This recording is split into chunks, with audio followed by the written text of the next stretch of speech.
So, what's up sa inyo mga gar, no? It's me again, Bosset. At hayaan nyo akong gawin ko kayo ng isang masarap na kunyelo. Tara, let's go! So, ito mga gar, no? Ito yung unang first step natin is mag-crush ng ice.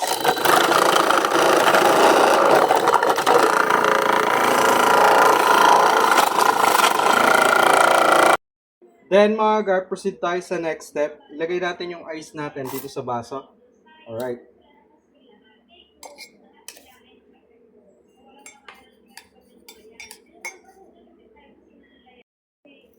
At ilalagay na natin mga gar ang ating secret ingredients, ang ating sampalok. Dahil sampalok con yelo to mga gar. Alright. Lagay natin ulit yung yelo.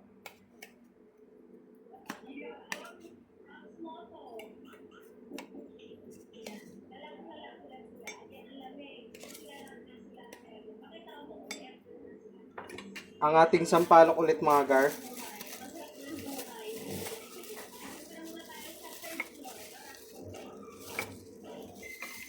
Then, lagyan ulit natin ng yelo.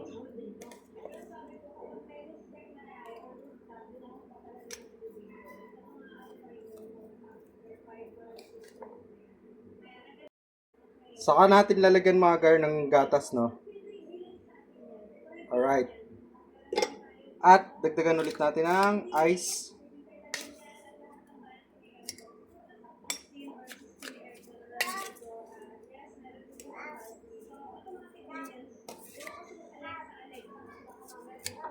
At toppings mga gar ng ating sampalok.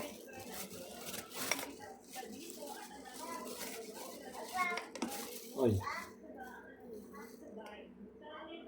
Hindi na natin siya nilagyan ng asukal mga gar since may asukal na ang ating sampalok.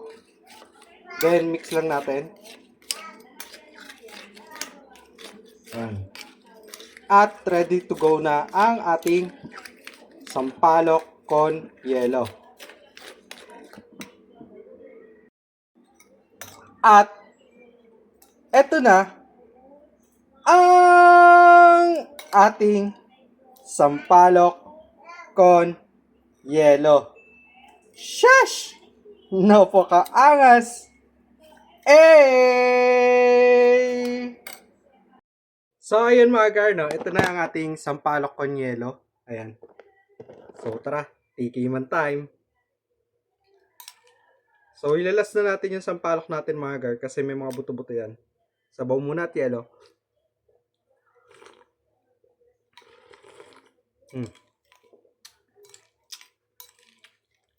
Lasang candy.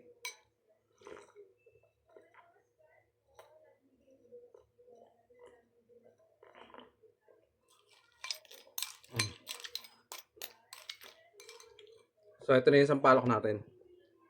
Alright. Post ko lang, picturean ko lang mga gar. So, ayun na ulit na.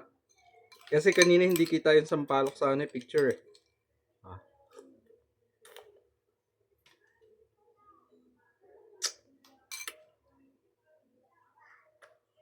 Tumigas yung pinaka-candy niya mga gar.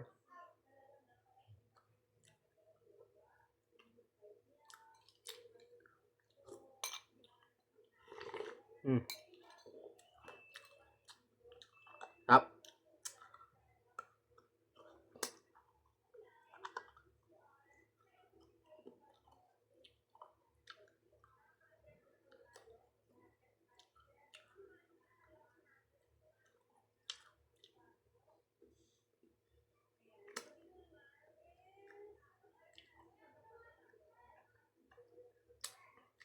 Walang buto ah.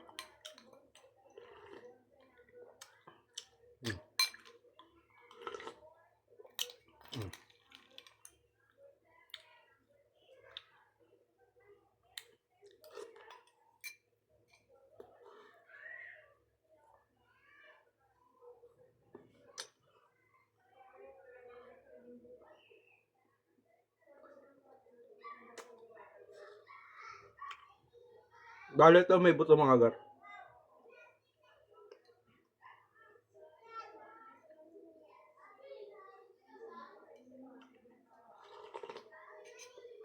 Yes.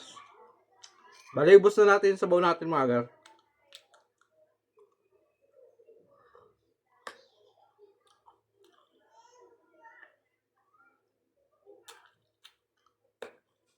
Yes. So hanggang dito lang mga gar. Peace out!